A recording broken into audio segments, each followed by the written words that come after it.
Welcome to the Capital City Crew podcast. Join your hosts Jeff, Owen, Josh, and Herman as they dive deep into the game of Malifaux. Explore sophisticated strategies and creative combinations, but always remember in Malifaux, bad things happen. Hello, and welcome to a very special episode of the Capital City Crew podcast. I want to thank Kyle and Brian from Schemes and Stones for giving us this nice little intro here. As always, I am joined with Owen, Josh, and Herman of the Capital City Crew. We will be discussing the Obliteration and Marshal keywords that we've received from Weird that they have so graciously given to us. But first, I think we wanted to talk about the Malifaux design space and how creative Weird has gotten with this, and kind of wanted to hit on a couple of highlights of things that we liked in the direction that this game is going. Herman, what were your thoughts? I mean, it's something that I just kind of wanted to touch on as we have the ability to kind of go through these previews and we see the next set of releases that's coming out of the Weird, their next set of plans. I mean, I don't know about you all. I've been around gaming for way too long. And I've played War Machine, I've played 40K, I've played Fantasy, Guild Ball. And so many of those games, like after a while, you do start to feel the limits of what they're doing. It's just like, hey, it's another way of doing +1 stat. Hey, it's another way of re-rolling dice. And I feel like Malifaux has been kind of unique for me across all these years, in that they've really continued to up their creativity. And you'll see that, like, in addition, like, they'll start and they'll kind of build the creativity. Then they'll have a new edition. They'll reset things. They'll prune them. They'll kind of clean it up. And then they'll build on that creativity immensely over the course of that new edition. Like, one of the examples was going into M2E with the upgrade cards. And look at how those have been used in so many different ways other than to just put a new ability on a model. You know, you have mutations, you have cycling, you have curses. You have so many different ways that they've been explored. And to have these new masters, these alternate versions, is kind of a new step on exploring what I feel like is this keyword system that they brought into the game. And even within specific archetypes of abilities or masters, they have been consistently finding weird, exciting new ways to implement them. You know, I've been playing Karai since first edition, and there have been four iterations of Karai cards. They've all been summoners, and they've all done it a different way. Every single one has been its own weird and unique beast. I've been using weird a lot. I think it's just, well, I guess it comes with the territory. And that I don't know, approach has really been highlighted in the diversity of things they're doing with these masters here.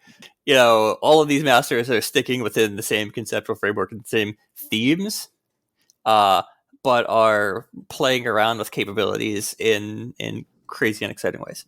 And I think, like, too, one of the things that was an issue in second edition by the end of it was model bloat, right? Like, too many things that, like, as a model making company, Weird has to keep making models to make money, right? It makes sense. But I think making the decision to, yes, there are some new models with this, but most of the newness and the coolness of this comes from these master titles, which was a seed that they planted way back at the beginning of third edition with Lucius McCabe, and I think there's one other title. Was it Jan Lowe, maybe? But anyway, there was another title model. But by using the same masters and giving a different spin on them, I think it's a really smart choice to breathe new life into the game, add new models that they can sell, while not expanding the total scope of the game rule space as much. Like, it still makes it accessible. It's still, in the case of today, an Obliteration crew keyword or a Marshal keyword, and you now have choices of a new model and a new version of the master. But it's a really creative way to both expand it without expanding it so much that it overdoes it, I think. You'll get some disagreement as whether or not this maintains the level of accessibility. Now they've effectively doubled the number of masters, and by extension, doubled the number of various crew builds that become viable in different and exciting ways. Well, I think it does kind of add to that accessibility because if you're brand new, you pick up a keyword, and with just swapping out that master, you get a completely different play style, which is going to be a lot of the focus when we talk about here, where you have a summoner and they're transitioning into something else, or you have a marshal and they're transitioning into a super marshal. Yeah, but when you're playing against someone, you've now gone from being able to play against 50-some masters to 100. But, there's a curve. I also think there's a really good design space here where we've seen now, I guess it's 6 or 7 masters that have been spoiled over the last month and a half that have come out. And we see these additional models that fit in with 2 different keywords that are being introduced with them. And that additional model may not just be for the new title masters. They may provide a massive bonus to the existing master that soups up their gameplay and makes them even more viable, or if they weren't viable before, maybe they are now. And there were some masters in the past that in tournament play they became less viable because they had hard counters to them. Well, now some of those masters can be picked in high level play because you don't know who's coming and what title is being brought until after you pick your crew.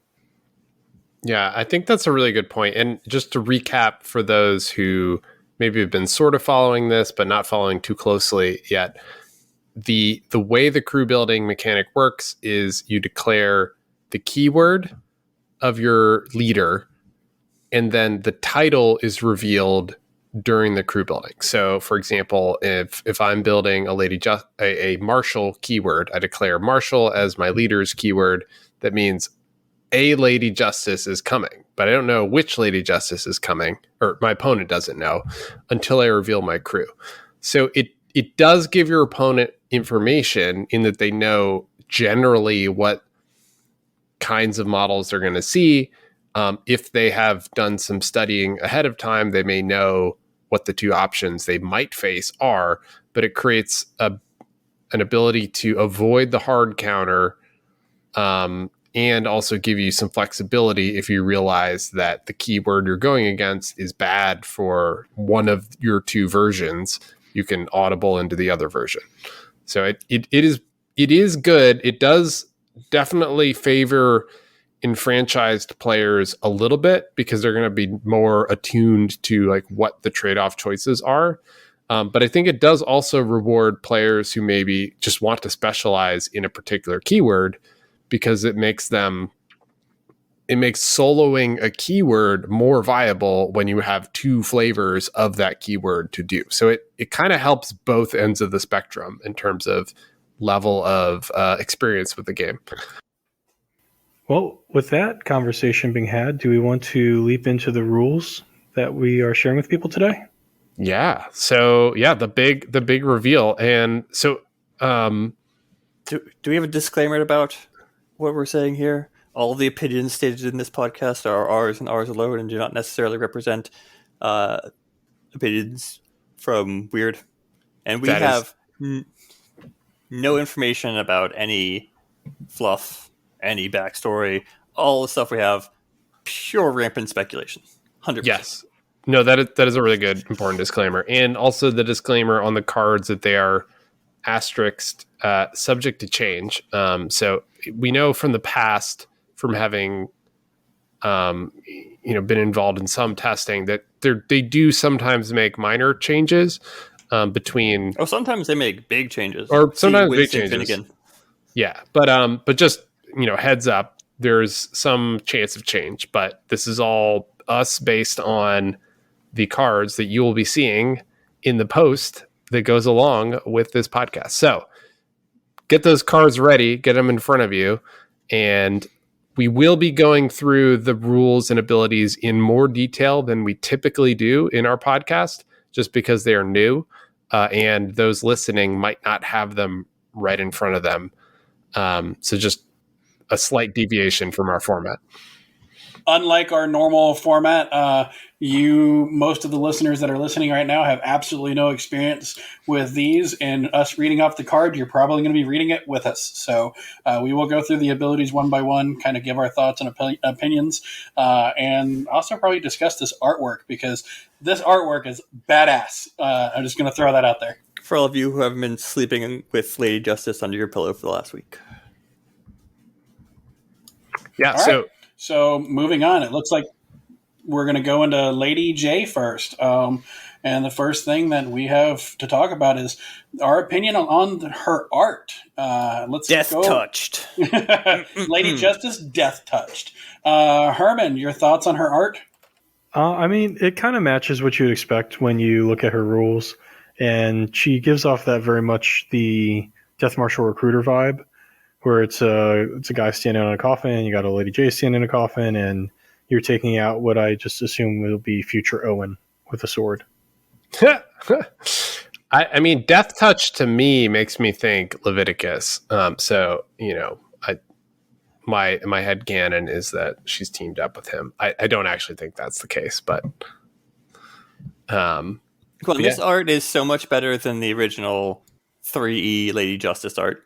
Much less escaped hospital patient and more murder machine, which is really what I was hoping She's for. a lot more dynamic. I like that she doesn't look like somebody else decided to cut off her hair with a hatchet. She has somewhat of a long hair back, but I think the death touched. This is pure speculation here, but the backstory for the Marshals, where they delved into necromantic energies in order to fight necromancers themselves, but they were kind of touched by the necromantic energies, where they were become a little bit corrupted by the energies they use. So maybe this Lady Justice is a little more corrupted than the previous versions. This Lady Justice is also on a 40, which is kind of sad that you can't just use the new awesome sculpt that I assume is going to come with this model. I do just want to say I appreciate going bigger base sizes to avoid overhang, though. Being conscientious of that is so good. Just makes it less backwards compatible. I have my first edition of Curio that I just plunk on a 50 because I don't want to have to rebase it. Yeah, but we also avoid the Malosaurus Rex, whose foot is on a base and the rest of it is not. So Fair. I do appreciate the base size increase. Yeah, but to be on the art, Herman, resident guild player, tell us, how excited are you about this Lady Justice? I'm pretty excited. I think we should get to the rules so that way we can do, a shallow dive on her. Yeah, why don't you kick that off? All right, so let's pull these up here. Sorry. All right, so we've got Lady Justice, Death Touched. She is Master in Living with the keyword Marshal. The standard 15 cost for Master. Defense 6, Willpower 6, Movement 6, Size 2. Her abilities are Above and Below. Once per activation, after an enemy model is placed within 6 inches, it suffers 1 damage. Consecrated Ground. Friendly marshals may move through friendly coffin markers. Enemy models within 1 inch of a friendly coffin marker cannot heal and are treated as undead. Hard to Wound, self-explanatory. Kytheran Sight. This model's actions do not require line of sight and can target enemy buried models ignoring range. Marshal's Coffin, once per activation. When a friendly marshal takes the Pine Box action, it may suffer 1 damage to create a coffin marker within 1 inch of itself and an enemy model. It may target that model with the action, ignoring range and line of sight. Finally, Regeneration 2.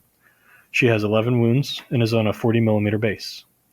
For her attack actions, she has Balanced Sword, the 1-inch melee range, stat of 7, and resisted on defense. The target suffers 245 damage. It has a single crow trigger finality, undead or buried model only. When resolving, ignore any of the target's hard to kill, hard to wound, or demise abilities. Her next attack is Entropic Death. It has a range 10. It is a ranged attack.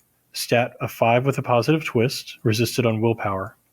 The target suffers 234 damage, ignoring hard to kill. This action's damage flip receives a positive against undead.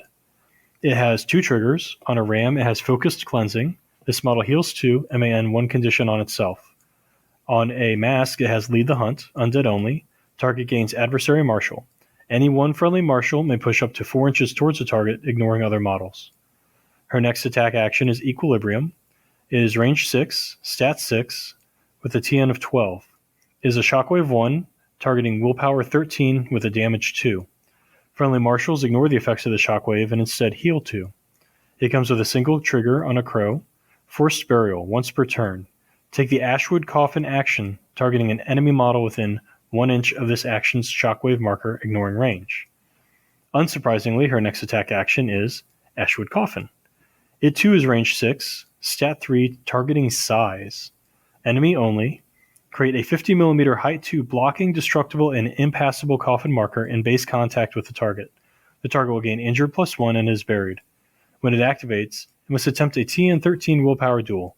If it passes, unbury it into base contact with a friendly marshal within 6 inches of this model. Finally, she has a single tactical action, Burial Rites, range 6 inches.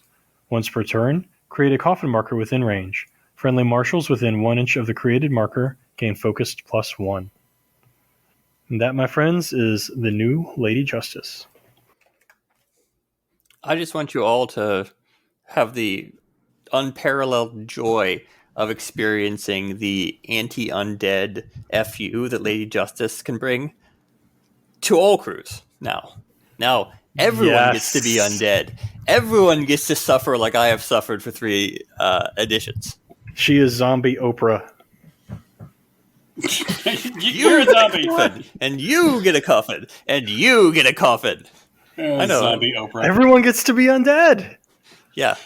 It is pretty gross. There are some things in here that don't jump out to you immediately. The first one is the consecrated ground, where if you're next to a coffin marker, you can't heal, which is massive. Dirty. And you are treated as undead. So all of those nifty things that said undead or buried model only, or this damage flip gains a plus against undead, she makes you undead, and that is a pain in the butt. And then the staggering amount of coffin markers that this crew now puts out is ridiculous. I'll say this Lady Justice manages martial keyword synergy orders of magnitude more than the previous iteration. The previous iteration of Lady Justice 1, was sort of just a missile you could fire at people, or a really top tier scheme runner, but she didn't really interact with her own crew that much other than maybe purging conditions.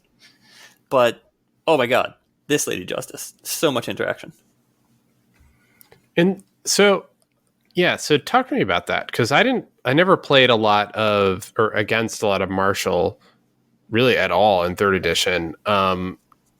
Coffin markers are totally new, right? That's a completely new marker type. Coffin markers, yes and no. They are in Resers, but they're new for Guild. And what this kind of brings that's very new for Guild is this type of terrain control, like you see with Zip, like you see with Euripides with Rasputina, or like you see with the coffin markers and Resers from their Emissary. But it is a very new playstyle to Guild, and it's something I very much appreciate that really differentiates her from the other Lady Justice who basically leapt and did upwards of, 7 attacks a turn? Sorry, I want to throw in there, it's not like Euripides and a lot of these others, because she cranks it up to 11, because of consecrated ground. All of her marshals, if you're playing within keyword, can ignore the friendly coffin markers for movements. However, they do not ignore it for line of sight, which is very important. It is, but there's a big distinction there, because Euripides can block himself in really easily. Lady Justice doesn't have to worry about that. I mean, there's give and take there. I mean, certainly Euripides needs a little bit of movement help, but I feel like there's definitely some subtleties here. And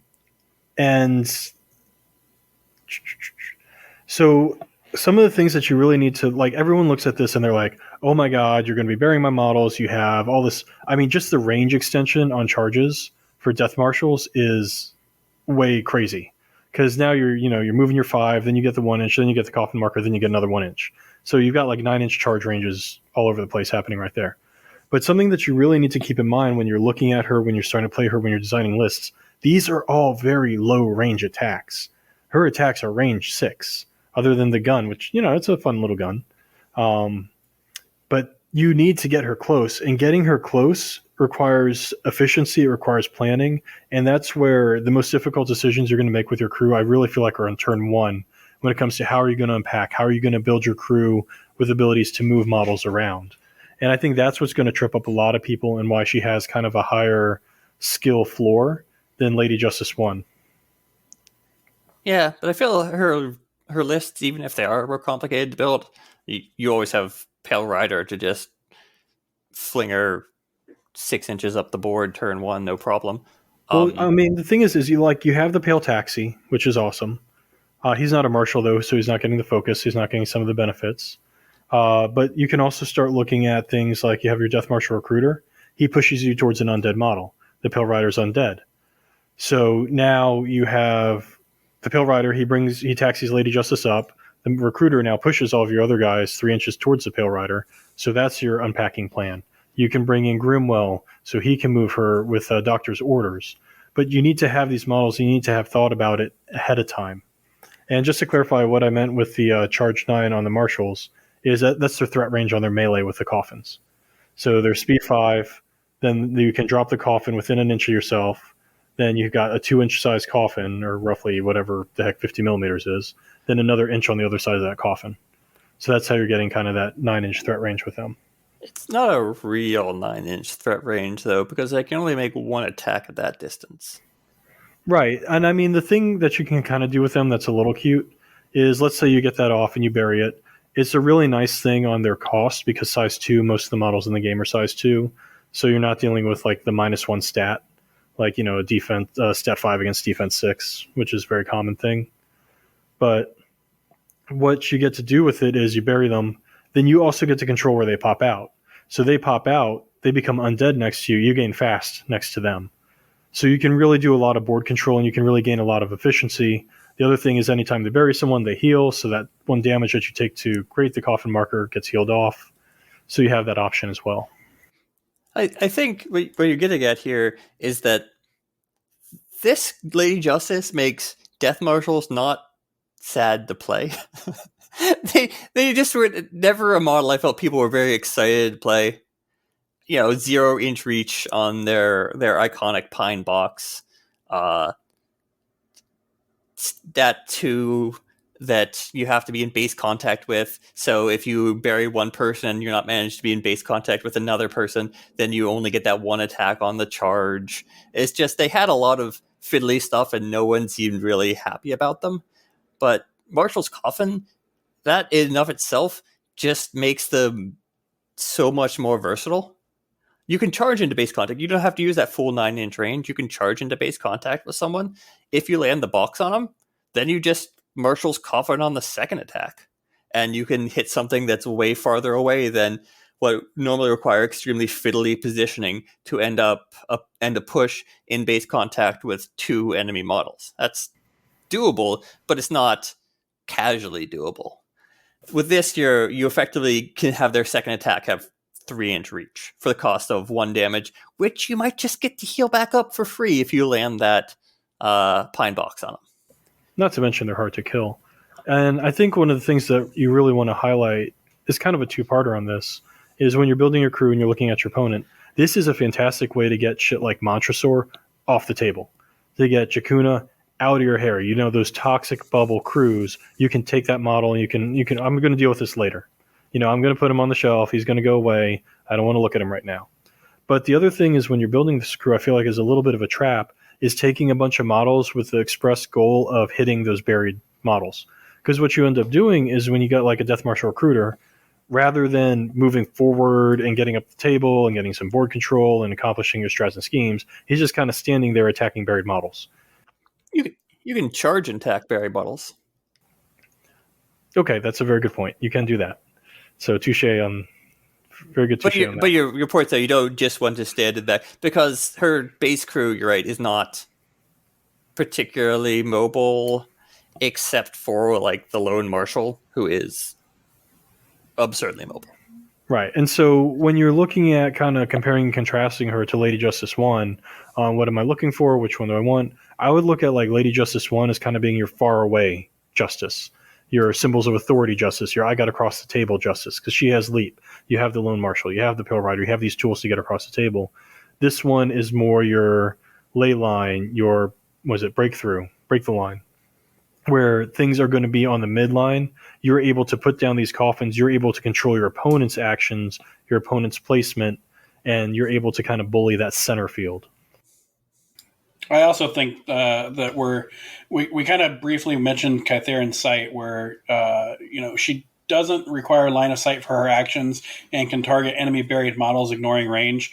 But that's a throwback to Terra. Like, I'm not saying that you're going to take a lot of Death Marshals here, but it makes a Death Marshal. Their Pine Box is absolutely terrifying to people now, because not only do you have to worry about like, hey, this model's buried, but in the past it was like, all right, my model's buried, I don't really care, it's going to come back out later. Now when it's buried, that means Lady Justice can hit it no matter where she is on the board. She can move while hitting it with the charge and her move 6. Like, she can accomplish what she's wanting to do while also beating the heck out of your models, and that's like Terra strategy right there. And you're not going to bring a whole bunch of Death Marshals, but they're not a joke pick anymore. They are legitimately a pick that you can bring in, and people have to respect that Pine Box. And there's also multiple models with stat 3 versions of Pine Box. The Death Marshal Recruiter, stat 3 Pine Box. Ashwood Coffin, which you can get 2 per turn from Lady Justice, is stat 3 Pine Box. It is better than Pine Box. Instead of giving distracted, it gives injured. And now they're -1 defense versus your stat 7 sword that you can use against them. I'm so happy that she's finally stat 7. Yeah, she did not need to be stat 7 for version 1 when she had a 3-4-5 crit strike positive flips. Ooh, and in a crew with Domidors giving out injured, and herself she's got Decay to give out injured. Nah, yeah, it's totally kind of gross. Now that you have a reliable burying crew in this one, Judge gets undead. The fact that you can turn things undead means Judge is nastier. The fact that you can casually bury things means Jury is nastier. The fact that everything's undead means Domidors are nastier.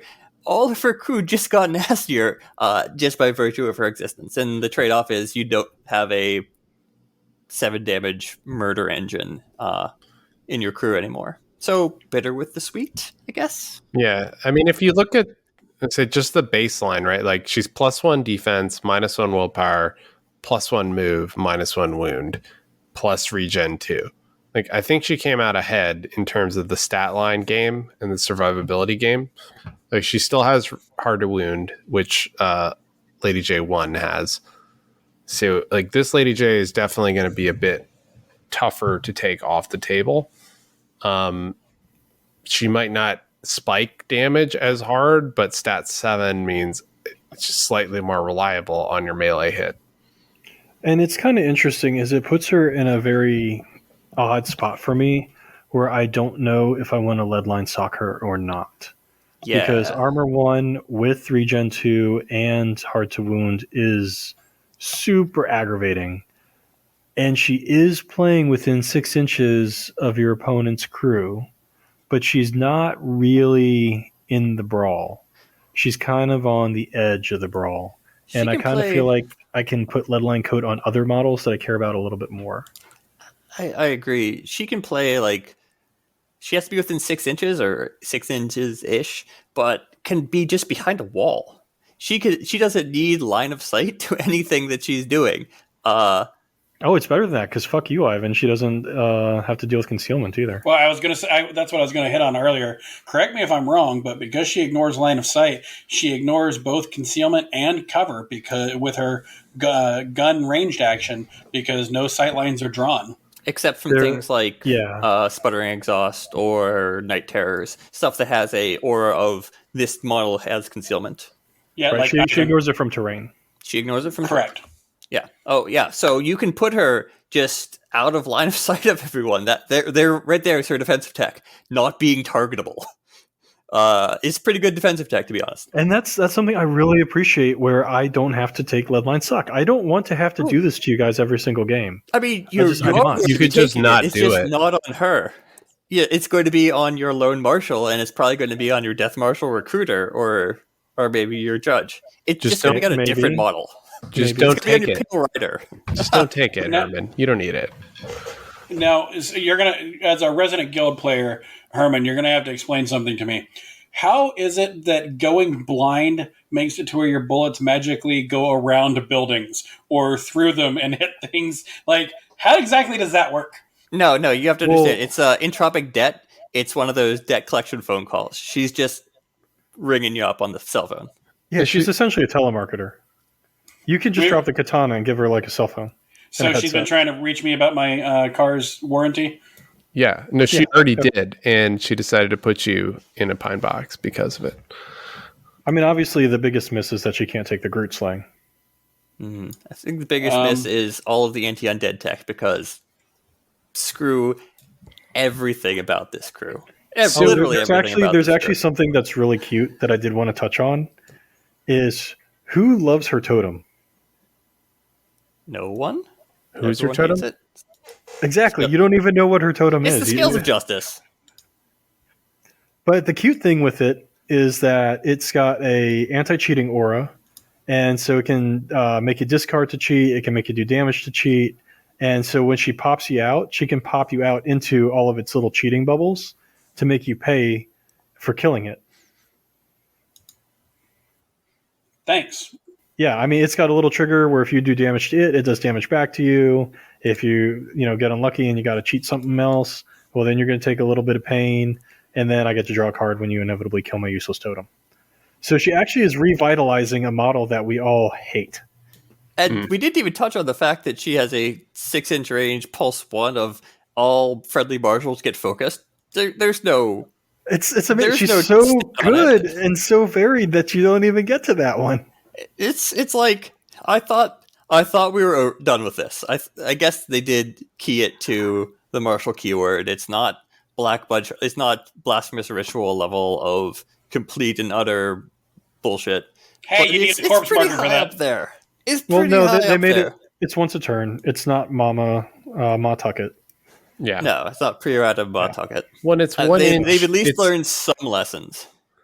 in your creating you're creating that coffin marker, so you can't put it on models or like in terrain or on top of other markers. So like it is a 50 that you're trying to figure out how to optimally place to pulse focus. So like it's not.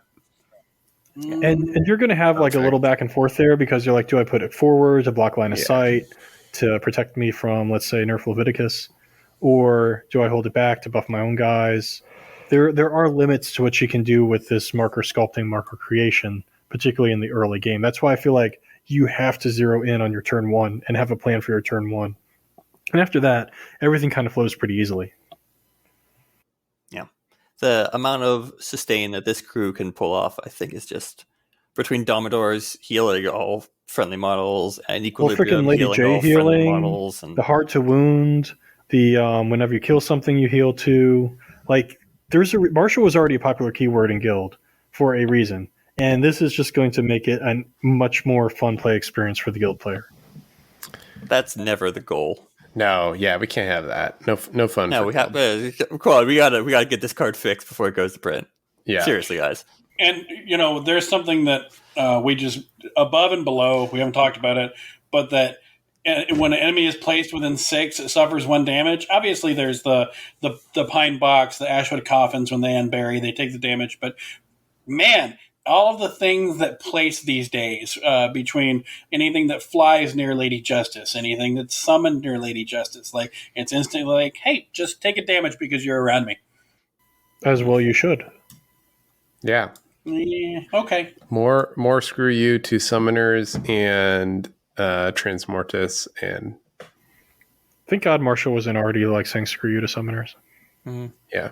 I feel personally attacked. I mean, to be fair, as a hater, To be fair. as someone who all of their top most hated models are rezzers, I'm not opposed to anti-rezzers stuff in the world. Suck it, Manos. Yes, suck it, Manos. seriously.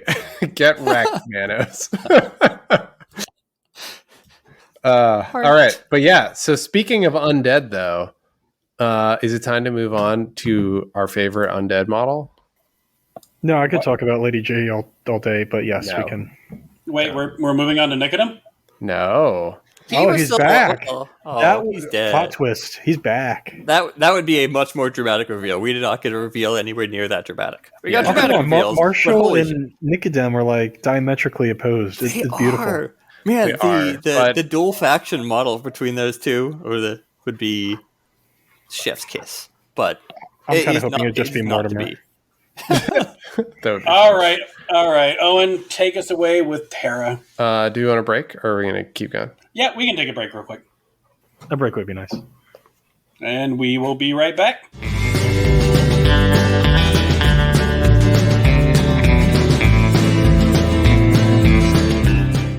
Hello. Do you like our podcast and want to ensure that it continues to run? Maybe you want to hear our outtakes and unedited footage. Or perhaps you're just flush with cash and you like being generous. Either way, we've set up a Patreon just for you. If you like us, please consider donating. Our Patreon can be located in the show notes. If not, we're all pretty sure that it's Harmon's fault. Either way, if you like our show, go ahead and leave us a comment. Thanks.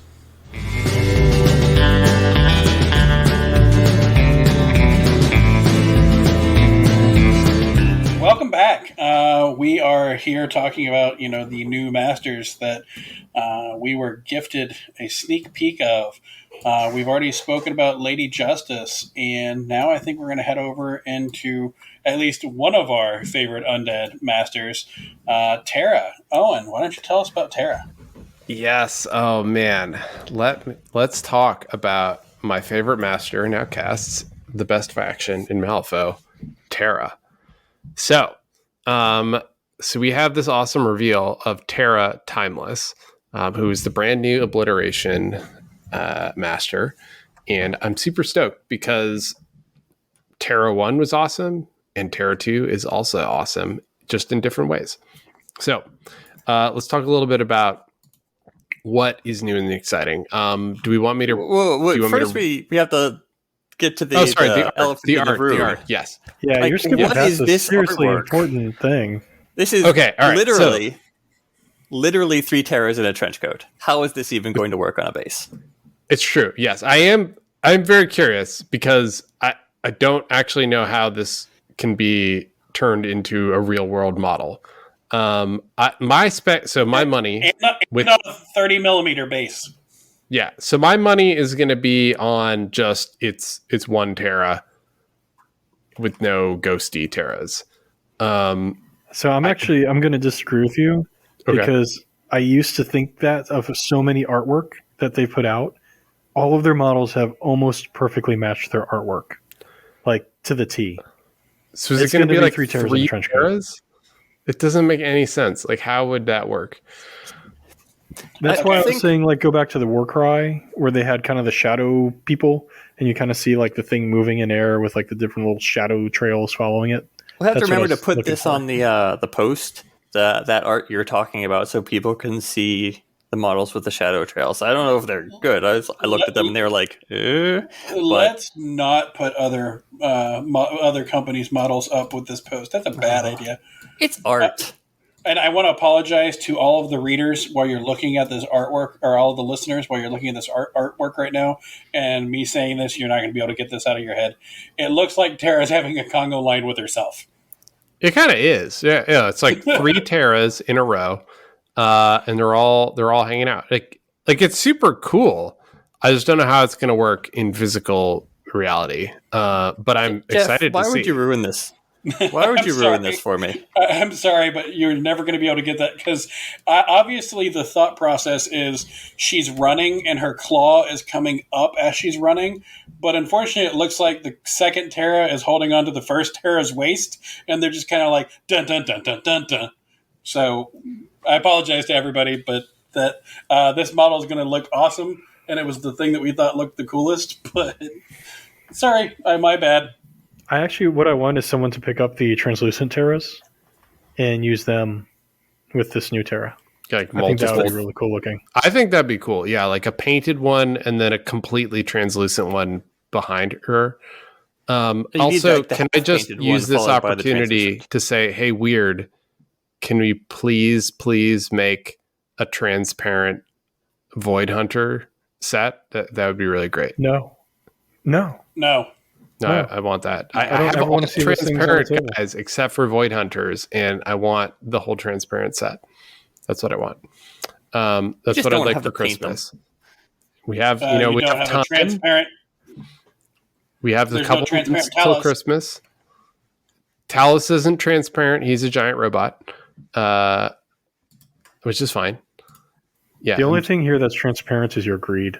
Yeah. Oof. Well, I mean, Oof. my Oof. greed, honestly, it's like reverse greed though. Like I will pay top dollars for transparent. Anyways, sorry, we're getting way off topic. The art is cool. Stat line. Okay. Curious. Yeah. So let's talk about the stat line. Okay. So rules. So right at the top of the bat here, right? We are +1 defense, +1 move, -1 health. So it's defense 6, willpower 6, move 6, size 2 still, 30 millimeter base with 11 wounds. So it's similar, slightly better defense, slightly better move. Very good. -1 health, not a huge deal. Gains regen 2, so like that's pretty awesome. We'll see why the regen 2 is important in a minute when we go through the abilities. But I think overall a slight boost to core stat line. In terms of abilities, she's got 3 things from the base Terra and the keyword that stick around. So that is the Beyond Time, which lets her attack buried models. The From Nothing, which buries her when people do stutter time against her. And the Stutter Time ability, which is all about burying other friendly models with From Nothing or giving enemy models fast. So those things are all the same. Everything else is different. From the top, I'll just spoil the top line here. No summoning. I'll repeat that again. No summoning. It's a big change. We've gone from a summoning model. I know, yeah. So we've gone from a summoning model to a not summoning model. So that's a pretty significant change. Looking at the front of her card, right? So we talked about the stat line. She got regen 2. She gains butterfly jump, which is funny because butterfly jump is the one ability that I hate the most in all of Malifaux, and now it's on my favorite model. So I don't know what to do about this. I'm so conflicted. But I guess learn to love the thing you hate, I guess. But yeah, so that comes in. The new ability is Lost in the Moment. When an enemy model within 6 or buried would activate, this model may suffer 1 irreducible damage and end 1 condition on that enemy model to instead have the opposing player pass that activation as though it had used a pass token. So this is in some ways similar to Aeonis's ability that lets you force your opponent to pass. But it comes with the added bonus of being offensive condition removal, which is pretty sweet. This is useful in a couple scenarios. One, if you've given an enemy model fast for fun and profit for some other ability, you can be like, no, JK, you don't get fast, and you're going to skip your activation. Or if they're an enemy model like, say, the Fire Golem, or someone who wants to have a high number of a particular condition like burning or poison or something that they get benefits from, you can remove that condition. So just be like, no, all your burning's gone, or like, oh, your poison 9 is gone. So that's pretty cool. Why do you have to specifically call out the fire golem? What's up with that? I don't know. It's almost like we played what you did. some practice games, and Sandeep did bad things. But yeah, so that's pretty cool on the front of her card. Looking pretty interesting. Let's go to the back of her card. Back of her card, still 30 millimeter.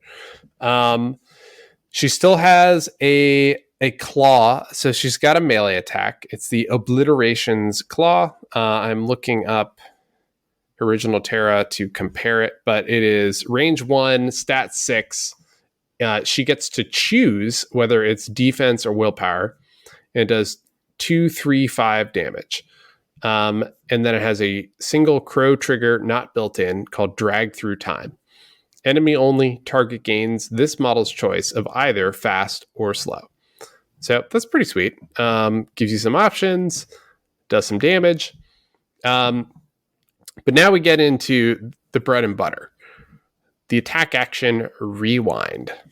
So this is going to be a lot. So pay close attention. Range 10, stat 6 RAM, resisted by willpower, target number 12.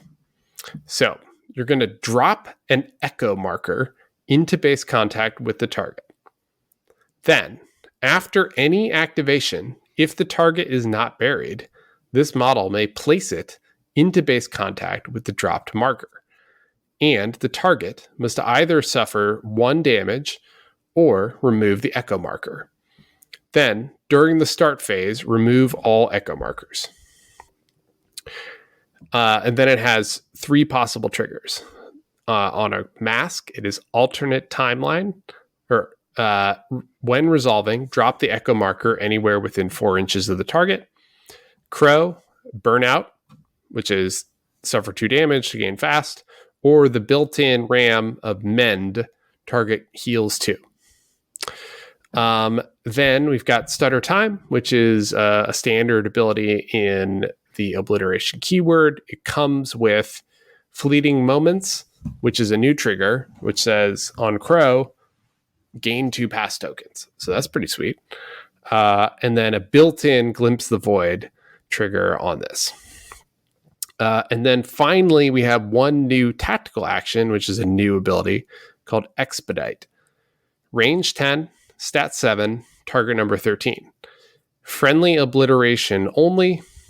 This action cannot target the same model more than once per activation. If the target is buried, it may unbury anywhere within 6 inches and gain slow. Then the target may take a general or claw action. So this is sort of like a pseudo obey for obliteration models only, with a possible option to unbury them. So it's take a general action, so walk, a charge, interact, etc., or take a claw action. So that is the general overview of things that she does. So let's talk about what that means.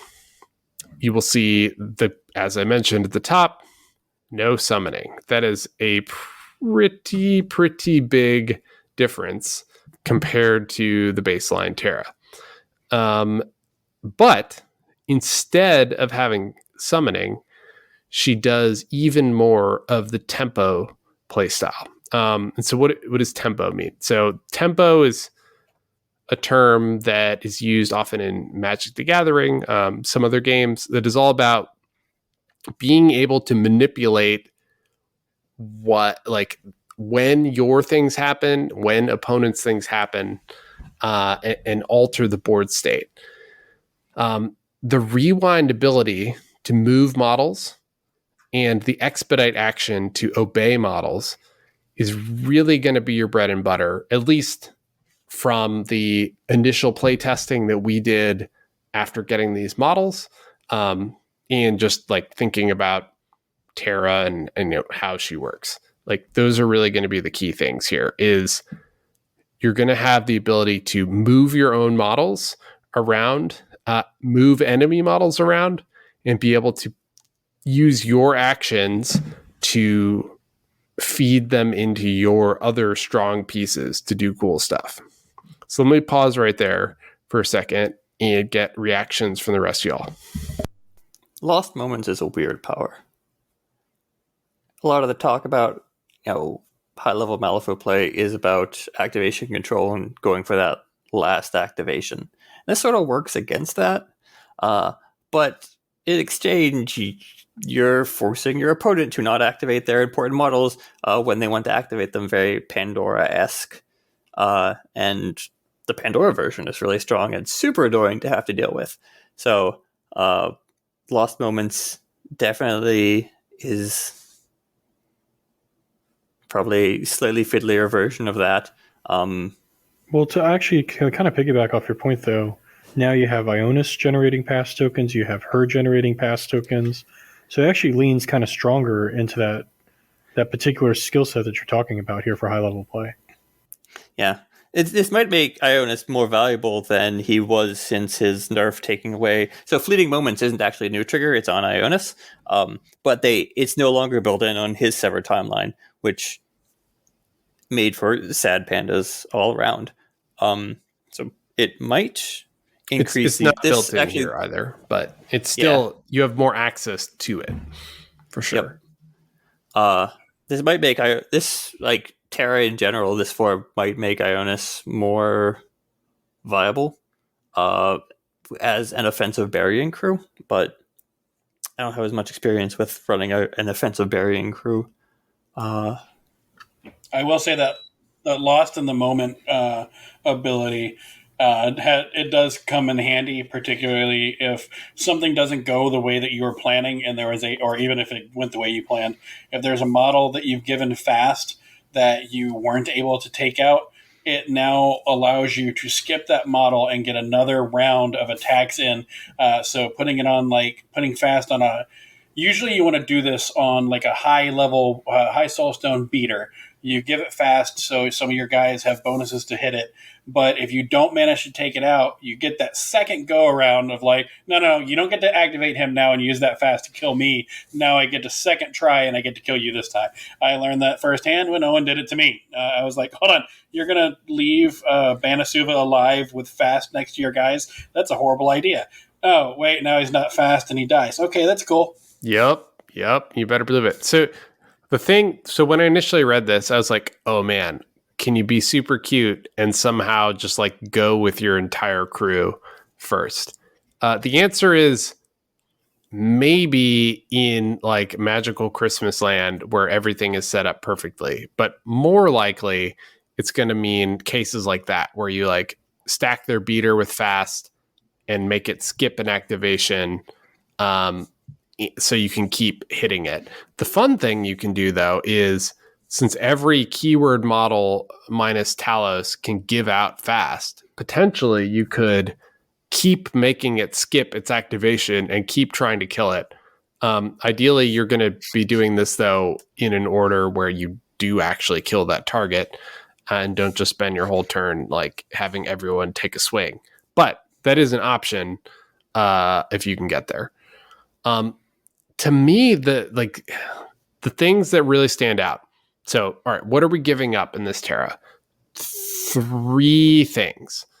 The things we're giving up are summoning, the teleport, and the ability to have 5 AP instead of 3 AP, spread out over 2 separate activations. So those are 3 super good things about base Terra. What are you getting instead?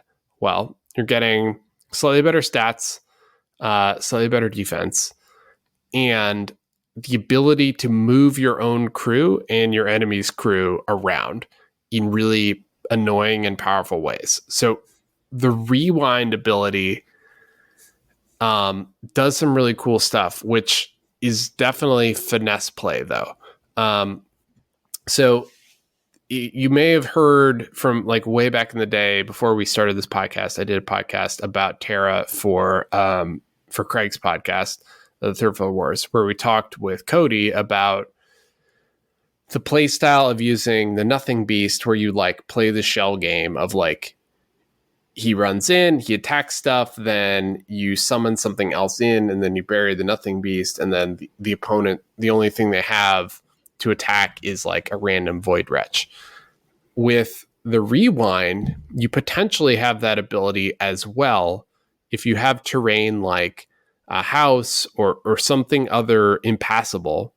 You can use your models who are incorporeal. You can put an echo marker on them in a safe place, have them charge through that impassable terrain, go fight something, and then teleport back to safety in sort of a like jump out, punch things, and then pop back to safety type approach. It also allows you to potentially get extra movement. Maybe before it activates, you just place it in base with that echo marker, or you move that echo marker 4 inches forward then you place it in base of that echo marker, you've just gotten like 5 plus its base size movement out of a model. Like that's potentially huge. Or you put it on an enemy model where you're like, that enemy model that thinks it's going to escape, no, it's going to come back right back to the middle of your crew. And then the expedite lets you move your own models forward. It lets you do interacts. It lets you do charges. It lets you emergency unbury your guys if you need to. Like it just opens up a lot of utility play style around the bury shell game that I think is very cool and is in the same like genre and vein of the base Terra, but is a little bit different.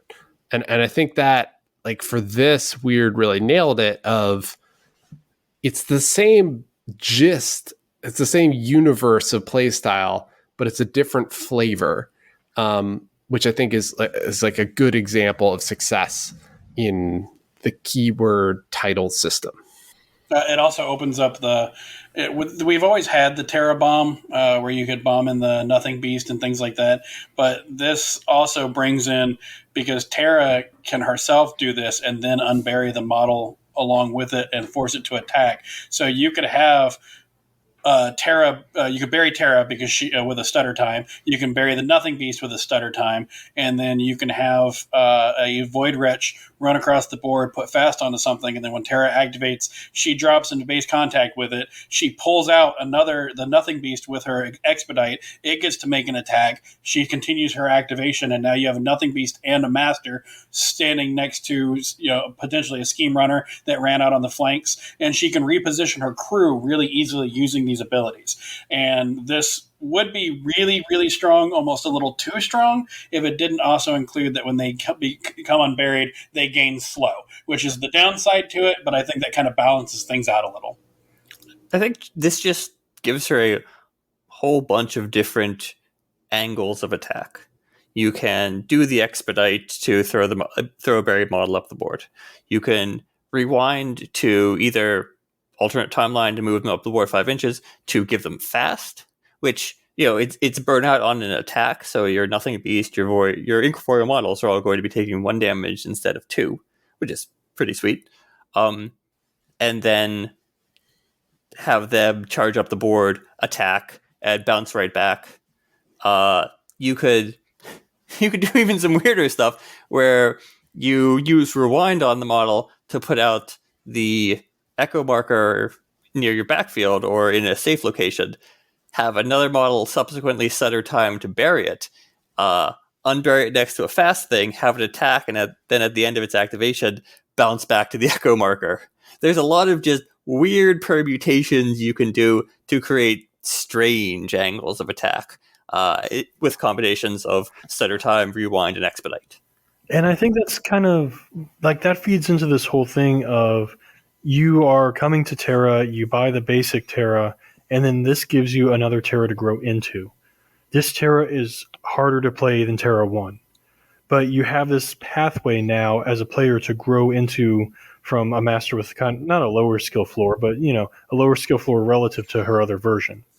So I really appreciate that. And it's not just a play style difference, but it's actually giving people like steps to go through as they start in this game. And I'm going to throw in here, this is not a easy to kill Terra, particularly if you're playing a melee crew. Between Butterfly Jump, her regeneration, and having just a stat 6 across the board, like she is fairly hardy. She can get in there and use these abilities and Butterfly Jump away, moving the whole time. She's not going to go down easily. Throw in the Soul Stones with it, like she's pretty good. She can. I mean, I'm not saying that she's going to be a melee monster, but she's not shy about getting into the melee. Yeah. Although, and I definitely reserve the right to change my opinion after more playthroughs because we've only gotten to play a couple games with this version. But I think the sweet spot is going to be melee sometimes, mostly helping move your own crew around. And then maybe getting yourself buried and unburied in order to move. But we shall see. I want to talk a little bit about like, so when do you use which Terra? So from my initial thoughts, right, on this are that this Terra is better, much like with Lady J, this Terra is better for the midfield. And Terra 1 is better for the distance strats and schemes. It's like Terra 1, very good in symbols with your teleport, your extra AP. Like she is actually a fantastic scheme runner and mission runner with the ability to summon. Like that's all super good. This Terra, very strong into things like ley lines. So corrupted ley lines, the big thing is like, can you make sure both your model stays in place? So like you want to avoid lures and other movement effects. And can you mess with an opponent's model to move them off their marker? Well, rewind, being an attack action, can do both. You can target your enemy model who's carrying the lodestone, and because you control when it gets moved, you can just wait till the last activation. It's a place. Yeah, and it's a place. You can't place. You can't place them because you have the lodestone. Oh, true. Yep. I do have a segment here. So what you're saying is that Terra 1 is going for distance and Terra 2 is going for speed, but she's all alone in her time of need? Yeah. No, get out. I do love the distance. But yeah, so other fun... No, go ahead. Now, well, you can't use rewind to move the lodestone carrier itself. What you can do is prevent them from having a ball carrier that moves up to it to accept a pass. If they're going, rather than walking up themselves, if they're planning on handing it off, you can target that model that is in position to receive the ball and move them out of the way. Oh, well, no. So you can do it. You can totally do it, because what happens is if the model would be removed, you just throws the lodestone to someone else. So if you do it to an enemy who's sitting next to the symbol, it still works. It just moves the lodestone to someone else. Oh, that's for berries, not for the place. Yeah, you just can't place a model with a lodestone. That's how Lady J does it. Boom. Yeah, but one thing that we're missing with this rewind ability is it does not specify non-master. So one of the things that you can do is if you know you got a zip or somebody that's going to be moving around or somebody that's fast, like, all right, well, your activation ended and you are right back where you were. Congratulations. So like things like that will be fun. It's true. You tag them rewind and they cannot escape. So something that's kind of meta that keeps, I feel like, showing up is different markers. And you kind of notice that coming around where you had like the first one, I believe, was Sonya 2 released with the Pyre markers, Lady J2 with the Coffin markers, Terra with the Echo markers, and then models that, remove markers like the Guild Mage. And one of the things is that we've gone from 2 to 3 is we'd seen kind of that reduction in conditions. Are markers kind of turning into the M3E version of conditions from M2E? Kinda, maybe, but less of a problem because they more often than not go away on their own, and a lot of them don't do much. Sorry, I think one of the things that this thing's going to really help you out with is I don't remember the name of it. The deathbeds. Thank you. Yeah, where you're like, all right, that model comes back here. It's now next to a corpse or whatever marker, scheme marker, and my echo marker, and I kill it, and I get deathbeds. Woo! Yay! Everybody's happy. Echo markers seem specifically designed to enable that because they're removed at the start phase, not the end phase. One note of caution to people who are like, "Oh, sweet, this is just an easy deathbeds." If you use it on an enemy model, the model gets to choose whether it suffers a damage or removes the echo marker. So almost always the enemy is just going to be like, cool, move me and then remove the echo marker. So you have to be careful about using the echo marker as your target marker for the deathbeds. You could use it, though, as the deathbed's marker if you just drop it next to an enemy and also a scheme marker. Like you have the option to create a target marker. Similarly, it's good for research mission because you can just create a new marker type somewhere. I think but a word the of joke's on caution you. to everyone doing deathbeds is there is no easy deathbeds. Yeah, no, for sure. Oh, there's lots of easy deathbeds. They're called pyre markers, and you kill them in them. Yeah. Well, the other thing though that it does enable is detonate charges. So you could use rewind to move an enemy model potentially up to like 6 inches from its position into a spot where you've already set up the ski markers, and it doesn't matter if they remove the echo marker because they're just in the in that detonate target zone. I guess that also works for like take prisoner. You can disrupt anything that has to do with like the center of the board. Like you can really mess with other people's schemes and put people where you need them to be. So that like it opens up a lot of movement shenanigans is the big thing. I do want to point out one thing that she has opened up.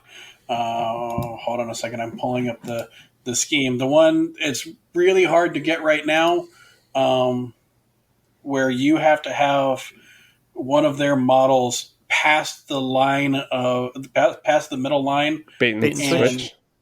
Bait and switch. There we go. So at the end of the turn, if the chosen model is on your table half, at least 4 inches from the center line, what you can do is you can get the mask trigger as the last activation. If they're anywhere near the middle line, you use the mask trigger where you place the echo marker anywhere within 4 inches of the target. And at the end of her turn, you place that target in base contact with the marker. So you're going to have roughly about 5-ish inches away from where the model was. Pretty easy bait and switch right there. And the second half of bait and switch is like just is phenomenally easy to get. So like that's a really good tactic. You don't have to do that with the last activation. You can do that at any point during the turn and then just not trigger the echo marker until the end of the last activation. You could just have it sitting there waiting. And as long as it's not like a corrupted ley line situation where they can do something that prevents their place, you can just wait. And they know at the end they're just going to be dumped right smack near your outside of the safe zone and right into a position you'll score on them. Yeah, or it's a looming threat that they can't do anything about unless they have generic marker removal. And something I think that's really highlighted by this discussion that's also really worth pointing out, look at how much we're talking about positioning, not killing. That's always, a complaint that people have about war games in general is just, chop, chop, chop, chop, chop. All of this discussion, all of this debate has been about how to play her positionally, how to have Lady J bury things, how to have Tara manipulate the table. And I like that we've kind of moved away from that simplistic way and into something that's a little bit deeper when we start talking about positioning. That's a really good point, Herman. And I think that's one of the things that sets Malifaux apart from all other war games is, in M2E and even in sometimes M3E, we'd said, hey, it's not about how many models that you kill. You can still win the game with 0 models left on the board and things like that. Well, M3E kind of went a little bit away from that. But I think with a lot of these new keywords that are coming out or titles that they're opening up new game styles or at least making things like that more viable where, this Terra, she may not be there to kill things. She may just be there to control you. And that's the only thing that she's doing. And I'm okay with that. Like, that's not the purpose of the game. The purpose of the game is scoring points. And whoever has the most points at the end, whether your crew is there or not, is the one that wins. I am simultaneously happy and sad for Tara that she is no longer... Tara 1 was one of the best scheme runners in the keyword. Like, possibly in the faction.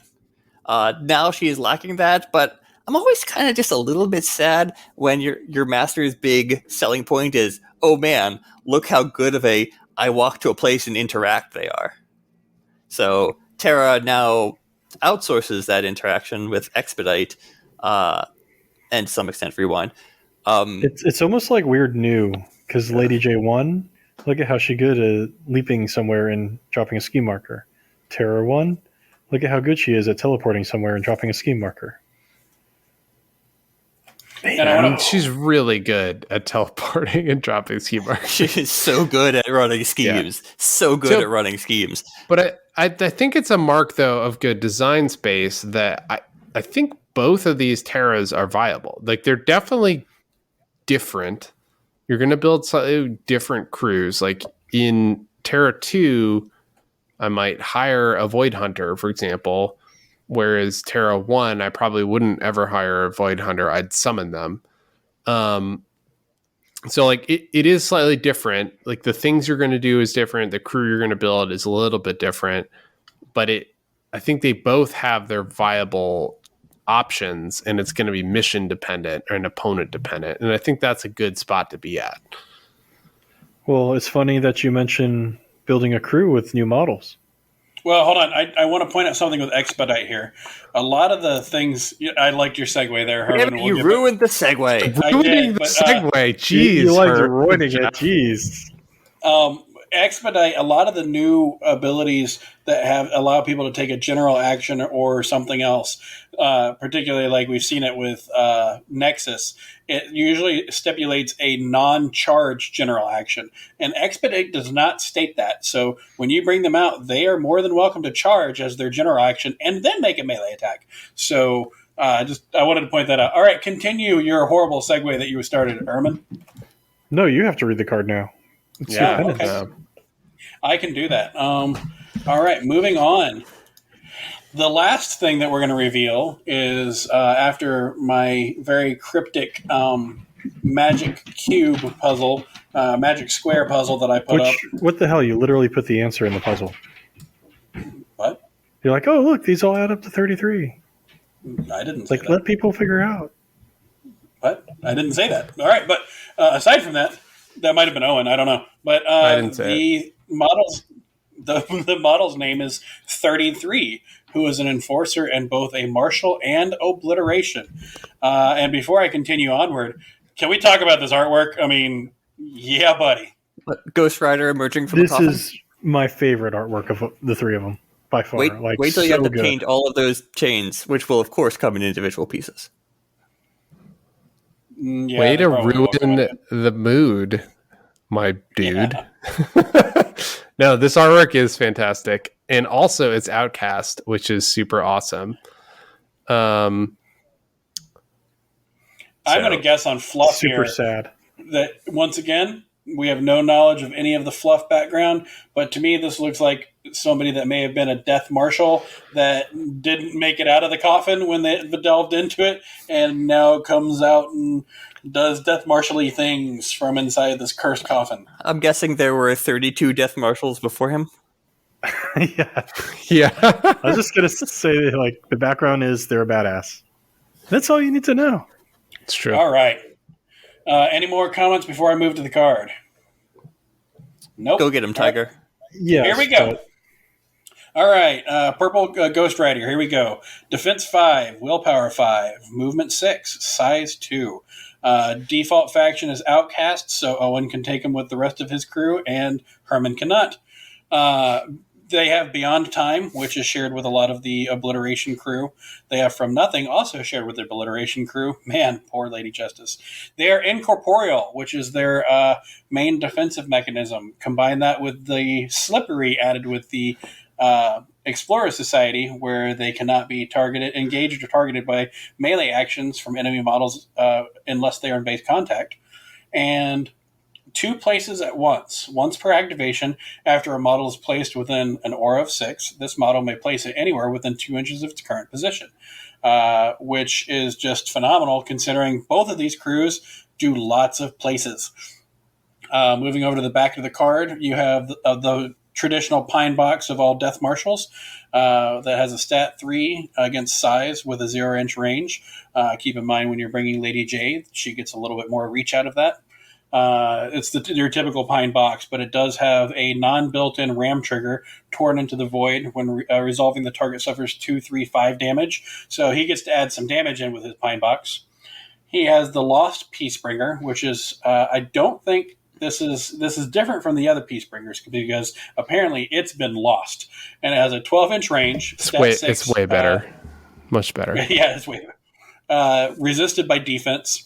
When the action is declared, this model, meaning 33, may discard a pass token to receive a positive to its duel or damage flip, which pairs nicely with those Terra random pass tokens that she's generating. But the target suffers 2, 3, 5 damage. It has 2 triggers: Finality, which is undead or buried model only. When resolving, ignore any of the target's hard to kill, hard to wound, or demise abilities. And on a tome, Hole in the World, enemy only. Place the target within 6 inches of its current location. If you don't know, Hole in the World is an insanely good ability. Super good. And super good.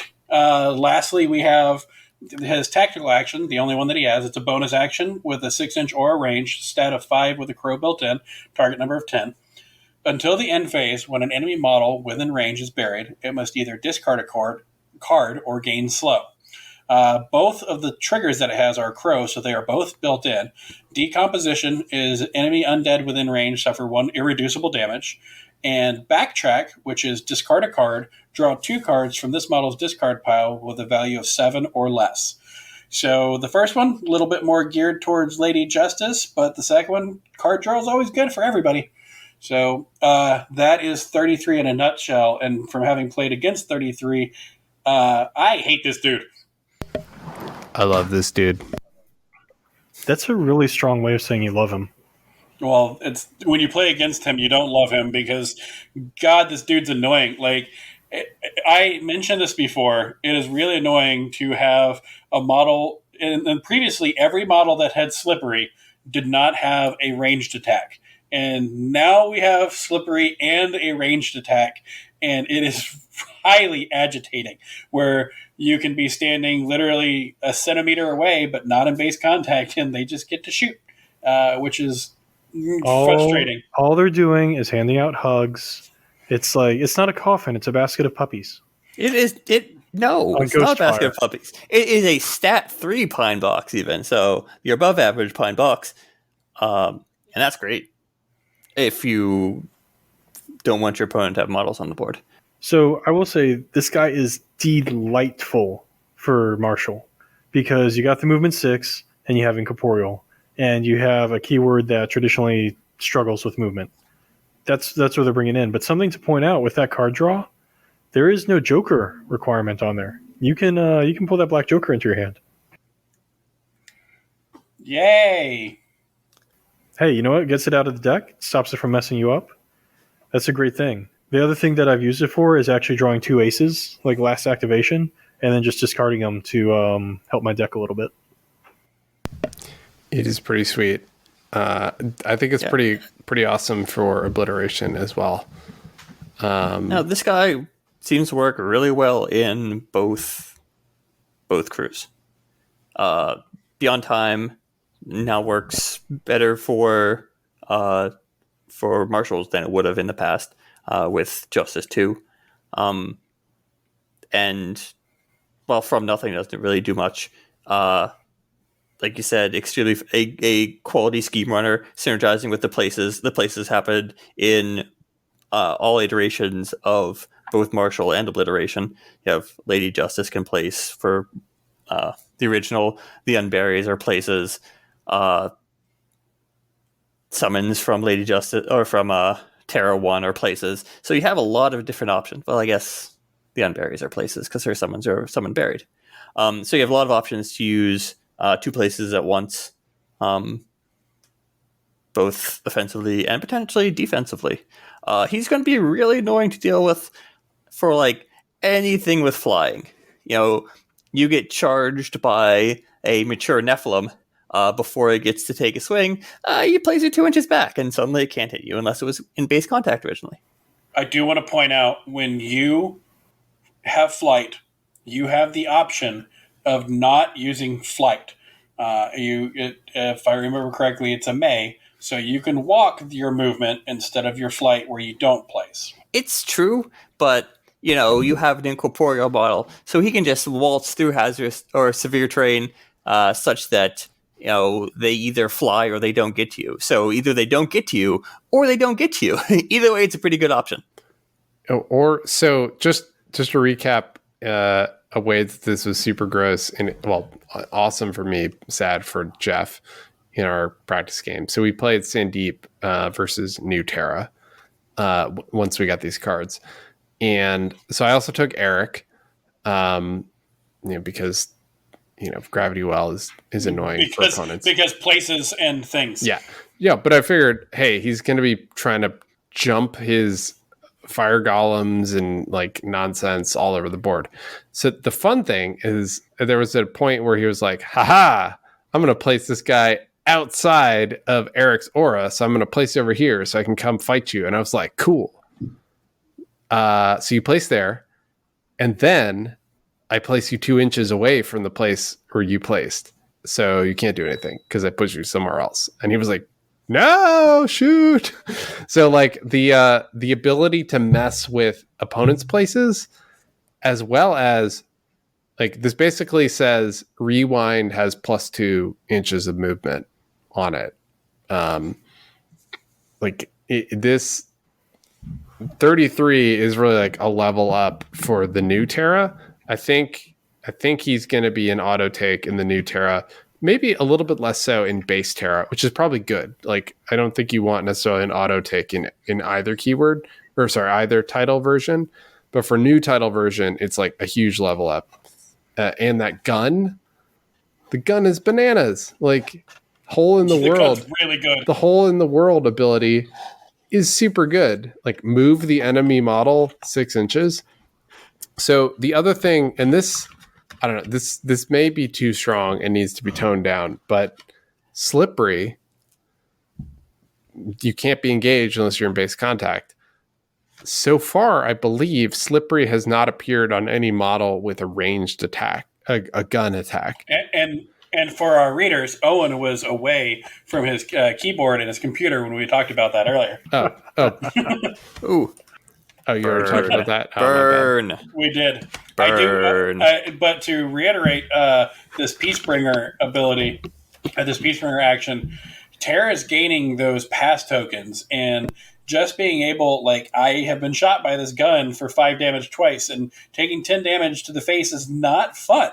It's like, and he can do this fairly reliably in the Terra crew. Lady Justice, not as much because she doesn't get those pass tokens that that are needed to generate it. But that's the trade-off for the whole finality and all the anti-undead tech that's built into this stuff. But like, going back to Lady Justice, when we mentioned it earlier, if this guy gets close to you, you have to respect that pine box, because now if he buries you, not only are you buried, he also gives you distracted when you're buried, and then Lady Justice is just going to rip into you, along with the jury. I'd say my one, now that you bring that up, like one thing just from a like it wouldn't make any sense from a flavor perspective, and I do recognize that mechanically it'd be slightly different, but like from a simplicity of rules perspective, I feel like you spend a pass token to get plus to the damage or duel would have been better as the keyword ability from the Qi and Gong, where it just is a keyword ability that says spend a pass token to get either plus to the duel or plus to the damage. Just from a rules simplicity standpoint, that would have been cleaner. But I do get that they might have wanted it only for this ability. And flavor-wise, it probably wouldn't make any sense to have the Qi and Gong one. Them converting pass tokens to damage flips would be bonkers. Yeah. Having one model to do it is pretty cool. Having an entire keyword to do it, bonkers. Granted, it would be Qi and Gong, I want to give a shout out here, though, to Weird. I don't know about the rest of the models that are dual keyworded like this, but if they are all similar to this, shout out to Weird and their rules designing and any testers that helped to make this possible, because this model, like just looking at 33 alone, where he's useful in both crews that are completely different from one another, and he comes in and elevates the gameplay of both of those crews, not just in the new keywords or the new titles, but also the former original masters. Like, that's amazing game design right there, and shout out to anyone that was involved in that. Yeah, and mic drop. Boom. No, also, fuck you, decomposition. That's my standard Resurrectionist player diatribe. What, you don't like that he just gets to pulse out 1 damage to every undead around him? Tactical for irreducible damage 1, like, who does that? Molly. Like, irreducible damage 1? Just, hey, I can see you. Boop. That's not irreducible. She basically rolls up a newspaper and swats every single model in your opponent's crew on the nose. Only if you do something twice. Yeah, Owen's sitting there validating. He's like, I don't want to get involved in this, but yeah, Herman's totally correct. But a year and not just the decomposition, but a year and a minute when a model is buried it has to discard a card or gain slow. Like, that's phenomenal for Terra, and also great for Lady Justice if you're working in this buried game where he just, like, even himself, like, hey, I'm going to put up a year and a minute and do a whole bunch of damage to any undead that are around. It's only 1, but 1 irreducible.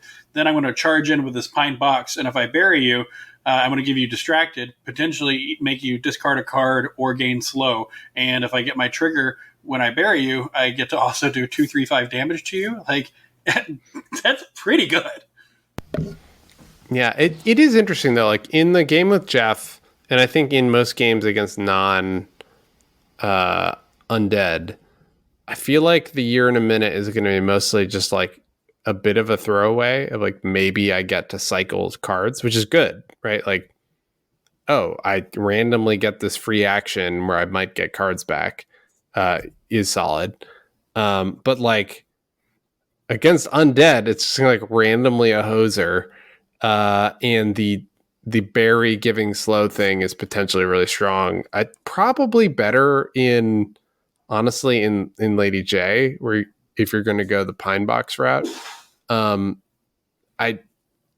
you do bury things in Terra. At least in how I play Terra, offensive bury is less of a thing. I'm trying to just like kill stuff, but it's definitely a cool ability, and I like that it helps you kind of either keyword. Well, what's kind of interesting with Lady J, there's a couple things there, because she buries a model in the coffin, they come out. You can now place that model. If you take something like the Emissary that's got a 2-inch reach, you can place that model who popped out outside of their melee but engaged, so you're kind of wasting their time that way.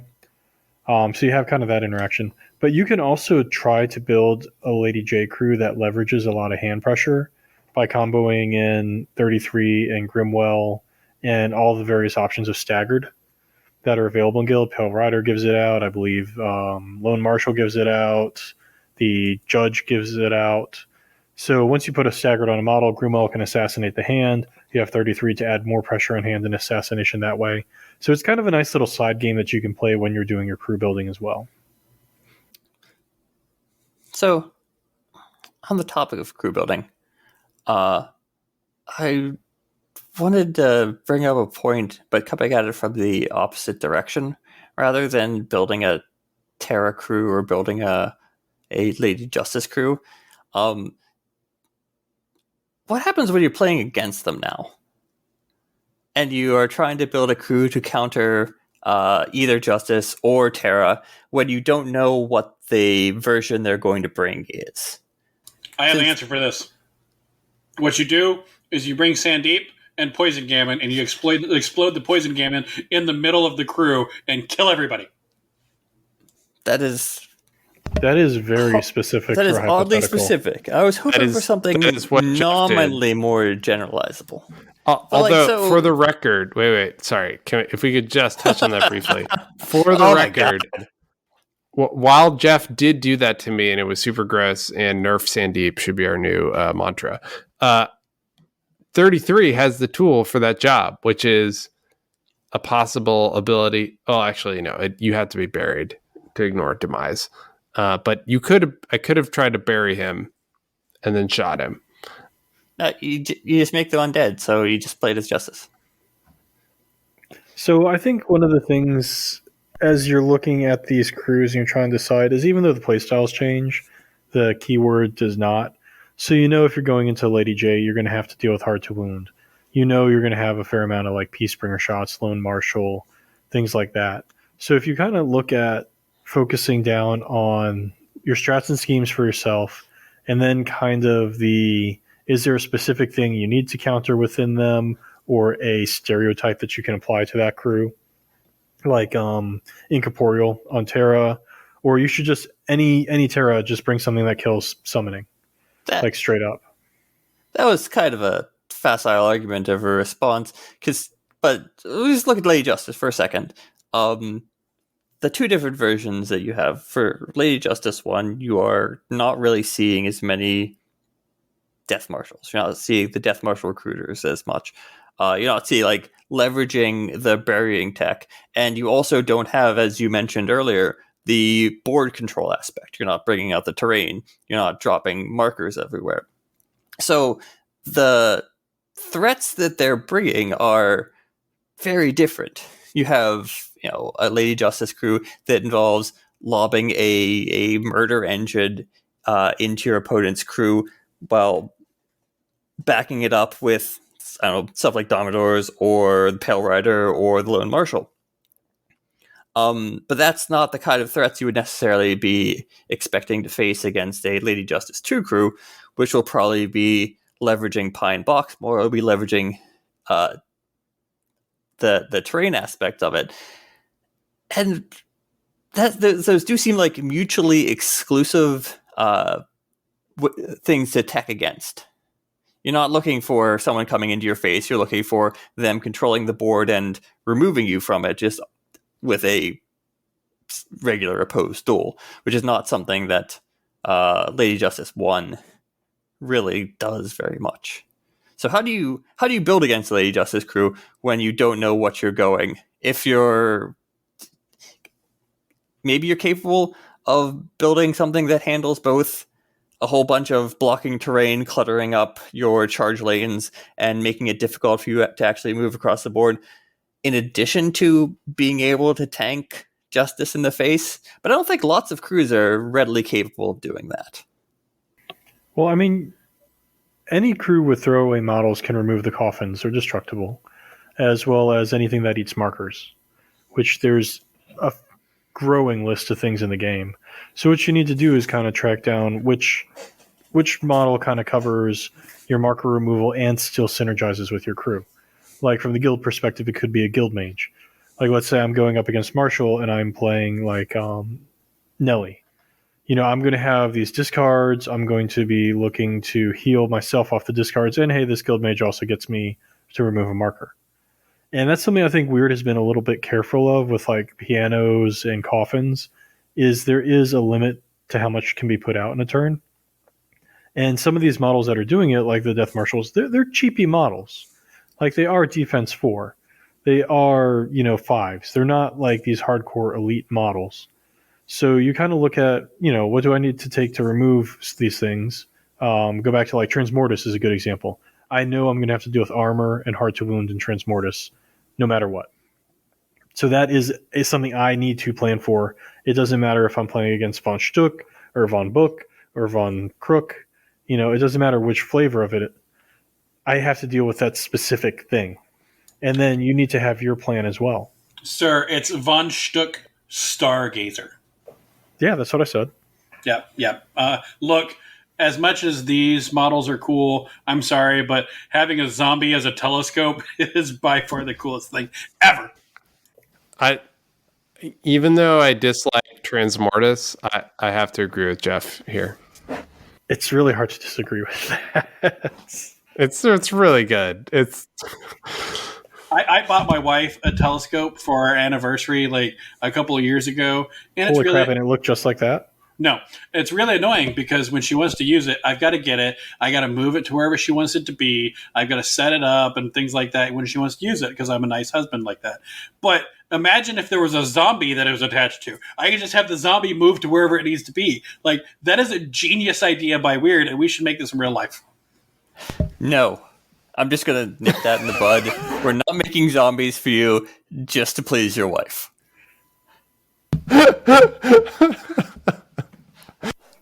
Speechless. Well, on that note, Yep. Does anybody else have any interesting things about either the Marshal or Obliteration keyword that we'd like to throw in? I really appreciate how much thought has gone into this. How I feel like there's a lot of very elegant design in all of these models, and you can see it from a perspective of people new to the game, people old to the game, people who are getting a little bit extra out of their keywords, people who are looking for variant play styles, people who are looking to break kind of the rock paper scissors sameness of competitive play.